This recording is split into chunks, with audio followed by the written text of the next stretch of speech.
Okay, I've seen a movie that's been out for a while now. Was a pretty good movie. You may have heard of it. It's called In the Heart of the Sea, which, is... Nobody could come up with a better title than Moby Dick.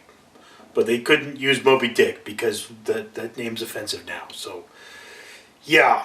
So I've actually seen the documentary on the real story of Moby Dick. So I knew all of the stuff that was going into it. I knew who was going to survive. I knew all of that stuff. So there wasn't a lot of tension for me. I knew things that other people did not know going into this movie. I knew how it ended. So there's that. And that didn't detract from the movie as far as I watched a lot of other reviews. They said that this movie is really boring. It's really long. I could have cut 10 minutes out of it if it were me. It may not be necessary to have had all of the stuff about the guy who wrote Moby Dick coming in there. And there were a couple of jokes that it's like, no, I don't think we needed those jokes in there. But beyond that, this is a beautiful movie. There isn't enough of that beauty. They did a very good job recreating the ship and doing all these things.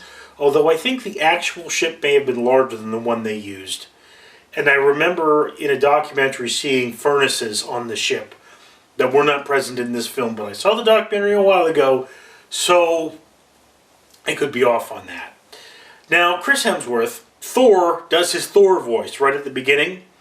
And then after that, he's trying to he doesn't maintain his accent as well as he could.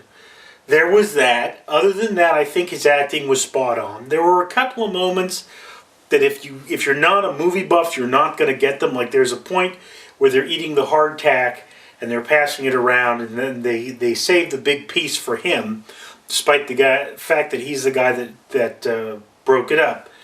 And it shows you that these people care about each other, and they love each other, and they want everyone to survive.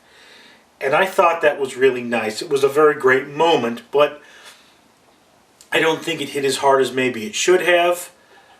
So there's that. It could have been filmed, could have gotten a few more seconds of film time, but if it did, then the movie would have been longer. I noticed in the beginning, they filmed it as though everything sort of had a feel like it was dirty, like it was covered in oil.